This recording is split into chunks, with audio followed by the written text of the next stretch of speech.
We hope we pray for better days. बच्चों, पिछली class में हमने पार्शियल डिफरेंशियल इक्वेशन में non linear PDE of first order equation को के लिए कॉम्पेटिबल डिस्कस किया था। आज हम non linear partial differential equation of first order equation को सॉल्व करने के लिए चरपिट्स मेथड का यूज करेंगे। Non linear partial differential equation of first order क्या होती है? जैसे हमने पीछे किया था कि linear partial differential equation of first order, उसकी क्या टाइप थी आप लोगों के पास? जैसे capital P into P plus capital Q into Q equal to R, ये आपकी इक्वेशन थी। लेकिन अब जो आपकी है non linear partial differential equation है, उसमें आपकी जो स्मॉल p स्मॉल q है उसकी पावर क्या होती थी? 1। लेकिन नॉन लीनियर जो पीडीई है उसमें जरूरी नहीं है कि जो p है q है उसकी पावर 1 ही हो, 2 भी हो सकती है, 3 भी हो सकती है। तो non linear partial differential equation first order में अगर हम चरपिट्स मेथड का यूज करते हैं तो उसमें इक्वेशन आपकी किस टाइप की आएगी? f x y z p और q सभी वेरिएबल होंगे इक्वल टू 0। ये आपकी फर्स्ट इक्वेशन हो गया। हमें पता है कि जो p है वो किसके इक्वल था? Curl z by curl x, और q किसके इक्वल है? Curl z by curl y के। इसमें रूल क्या है आपके पास कि फर्स्ट हम क्या करेंगे, जो भी आपकी पीडीई है फर्स्ट इक्वेशन, उसमें हम पहले f का with respect to x partial derivative करेंगे, फिर with respect to y partial derivative करेंगे, with respect to z, with respect to p और विद रिस्पेक्ट टू q। यानी इन 5 वेरिएबल के विद रिस्पेक्ट टू पहले हम पार्शियल डेरिवेटिव करेंगे। सेकंड पॉइंट में फिर हम जो हमारी गिवन इक्वेशन है उसकी ऑक्सिलरी यानी चरपिट्स ऑक्सिलरी इक्वेशन कंसीडर करेंगे। क्या इक्वेशन है? dx के below curl F by curl P with negative sign, dy के below curl F by curl Q with negative sign, और dz के below minus p curl F by curl P minus Q curl F by curl Q, और dp के below curl F by curl x plus p curl F by curl z, और last है D Q by में curl F by curl y plus Q curl F by curl z। ये आपकी क्या है? Charpit's auxiliary equation. Naming कीजिए second equation. उसके बाद जो आपकी चरपिट्स ऑक्सिलरी इक्वेशन है उसमें से आप किन्हीं भी 2 टर्म को कंसीडर करोगे। जैसे फर्स्ट सेकंड ले लो, फर्स्ट थर्ड ले लो, फर्स्ट फोर्थ ले लो, फर्स्ट फिफ्थ ले लो, कोई भी एक पेयर हम सिलेक्ट करते हैं। वो सिलेक्ट कैसे करोगे कि जब आप उसका इंटीग्रेट करोगे तो आप इजीली कर सको। Solve Charpit's auxiliary equation second with first, find the value of 2 time हम पेयर लेंगे और p और q की वैल्यू वहां पर निकालेंगे। थर्ड में क्या है? फिर हम निकालेंगे फर्स्ट इक्वेशन जो गिवन इक्वेशन थी कंप्लीट सॉल्यूशन। कंप्लीट सॉल्यूशन कैसे निकालते हैं? dz equal to p dx plus q dy। Naming कीजिए थर्ड इक्वेशन। उसके बाद हम इसका इंटीग्रेट करेंगे और इंटीग्रेटिंग करने के बाद हमारे पास जो गिवन इक्वेशन है उसका कंप्लीट सॉल्यूशन आ जाएगी। और इसमें क्या है कि क्वेश्चन जैसे हम लेते हैं, फर्स्ट क्वेश्चन आपका है non linear partial differential equation first order. ये है जैसे आपके पास numerical 1 plus p square equal to qz। आप देखिए कि इक्वेशन किस टाइप की है? p स्क्वायर है, यानी लीनियर तो है नहीं, तो नॉन लीनियर है और फर्स्ट डिग्री है। तो कंसीडर द पीडीई। सपोज कीजिए f equal to 1 plus p square minus qz equal to 0। First point क्या था? हमें f का with respect to x derivative करेंगे, f का with respect to y, f का with respect to z, f का with respect to p और f का with respect to q। f का विद रिस्पेक्ट टू x करेंगे, x की इसमें कोई टर्म नहीं है तो क्या आएगा? 0। विद रिस्पेक्ट टू y करेंगे, y की भी कोई टर्म नहीं है तो क्या आएगा? Derivative 0। With respect to z कीजिए पार्शियल डेरिवेटिव, तो यहाँ पर क्या आ जाएगा? Minus q। With respect to p करेंगे तो p स्क्वायर है आपके पास 2p। With respect to q करेंगे तो यहाँ पर आ जाएगा माइनस z। उसके बाद थी आपकी सेकंड पॉइंट में चरपिट्स ऑक्सिलरी इक्वेशन। क्या था? dx के बिलो में curl F by curl p negative sign, dy below में curl F by curl q with negative side, dz below में minus p curl F by curl p minus q curl F by curl Q equal to dp by में curl f by curl x plus p curl f by curl z as it is equal to dq by में curl f curl y plus q curl f by curl z। क्या naming करोगे? Second equation. जो आपकी Charpit's auxiliary equation है उसमें सभी के जो आपने डेरिवेटिव किया था ऊपर उसकी वैल्यू पुट कर दीजिए। तो dx बाय में -2p, dy बाय में z और dz बाय में -2p स्क्वायर प्लस qz और dp बाय में -pq और dq बाय में -q स्क्वायर।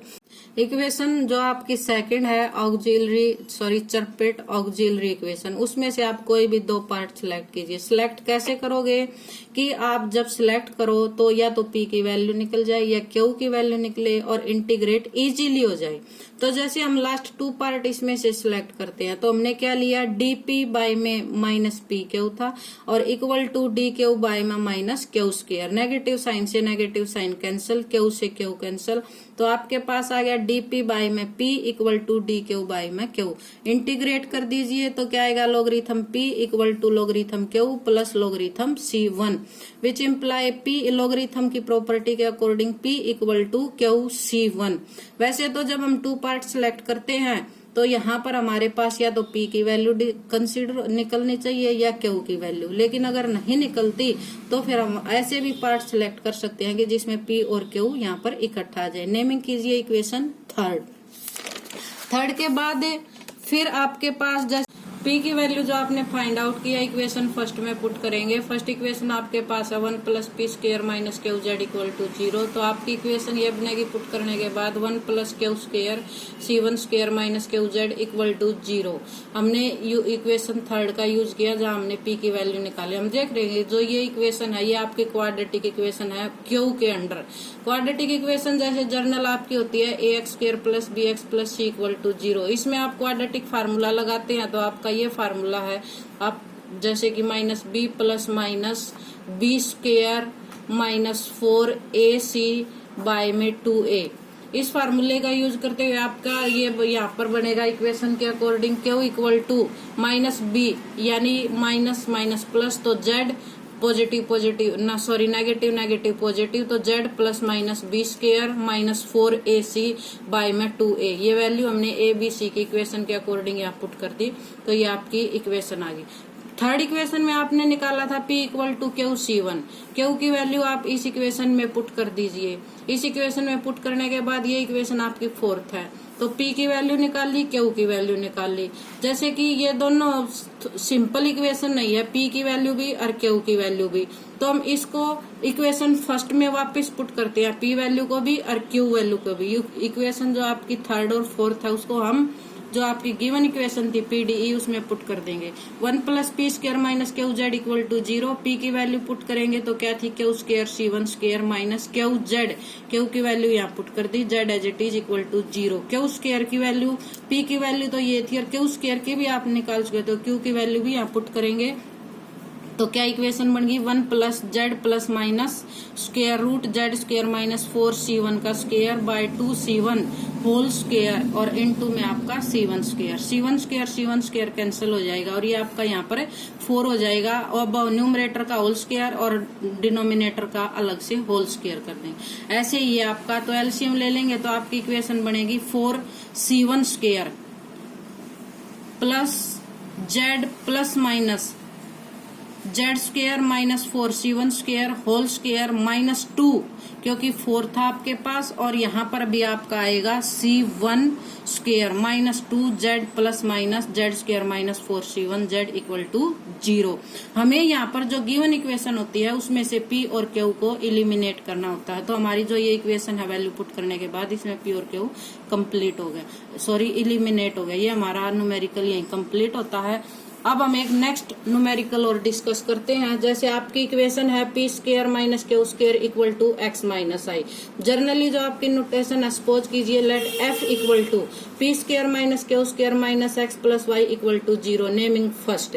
जो आपने फिफ्थ चरपिट्स ऑक्सिलरी इक्वेशन के अकॉर्डिंग फिफ्थ पार्शियल डेरिवेटिव किए थे, एफ का with respect to X, F का with respect to Y, F का with respect to Z, F का विद रिस्पेक्ट टू पी और एफ का विद रिस्पेक्ट टू क्यू, सभी हमने पार्शियल डेरिवेटिव कर दिए। उसके बाद आपकी चरपिट्स ऑक्सिलरी इक्वेशन थी dx बाय में negative curl F by curl P, dy by में negative sign curl F by curl Q, dz by में minus P into curl F by curl P minus Q curl F by curl Q equal to dp curl F by curl x plus p curl F by curl z equal to dq curl F by curl y plus Q curl F by curl Z.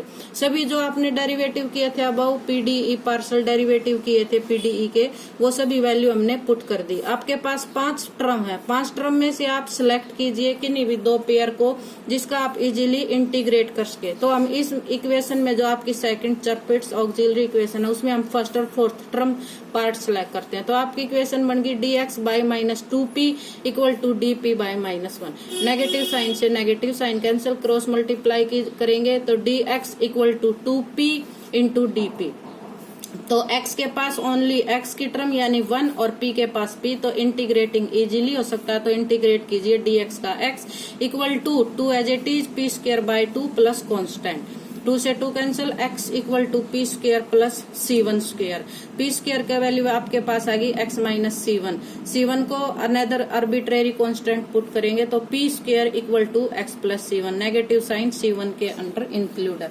तो p equal to आपकी value आ गई root square root x plus c, ये आपकी p की value आ गई। अब अगर आप कोई 2 अनदर पार्ट और सिलेक्ट कर सकते हैं तो इजीली q की वैल्यू निकालिए q वेरिएबल के अकॉर्डिंग। तो हम इसमें नेक्स्ट जो पार्ट लेंगे हम सेकंड और फिफ्थ पार्ट सिलेक्ट करते हैं जो आपकी चरपिट्स ऑक्सिलरी इक्वेशन थी सेकंड। dy बाय में 2q equal to dq by में 1, तो क्रॉस मल्टीप्लाई करोगे dy equal to 2q dq, integrating easily हो सकता है, इंटीग्रेट कर दीजिए। y equal to 2 into q square by 2 plus c1 की जगह आप अनदर वेरिएबल भी पुट कर सकते हैं। यहाँ पर 2 से 2 cancel, Q square plus c2, यहाँ पर मैंने जैसे c2 रख दिया। क्यू स्क्वायर की वैल्यू निकालती हूँ तो y माइनस c2, फिर माइनस c2 को अनदर आर्बिट्रेरी कांस्टेंट पुट कर देंगे तो y plus c q square, q की वैल्यू आपके पास आ गई y plus c dash whole का स्क्वायर रूट। p की वैल्यू भी निकाल दी आपने, x y वेरिएबल जिसके भी अंडर आती है, q की वैल्यू भी डिफाइन कर दी। दोनों p और q की वैल्यू हम इक्वेशन फर्स्ट में पुट करेंगे तो हमारा कंप्लीट सॉल्यूशन आ जाएगा। हमारा जो कंप्लीट सॉल्यूशन के लिए इक्वेशन थी वो क्या है, dz equal to p dx plus q dy। p की वैल्यू पुट कीजिए, q की वैल्यू पुट कीजिए, इजीली इंटीग्रेट कर सकते हैं तो इंटीग्रेशन कीजिए। z equal to x plus c whole 3/2 divide 3/2 plus y plus c dash whole की पावर 3/2 डिवाइड में 3/2 प्लस यहाँ कांस्टेंट ऐड नहीं हो गया क्योंकि पीडीई में मोर देन 2 आर्बिट्रेरी कांस्टेंट नहीं होते, इसलिए यहाँ पर c और c डैश ऑटोमेटिकली पहले 2 आर्बिट्रेरी कांस्टेंट है, इसलिए यहाँ पर ऐड अनदर आर्बिट्रेरी कांस्टेंट नहीं होगा। ये हमारा क्वेश्चन कंप्लीट होता है और आपका जो मेथड था चरपिट्स वो भी कंप्लीट होता है। इसे नेक्स्ट वीडियो में हम नेक्स्ट टॉपिक डिस्कस करेंगे।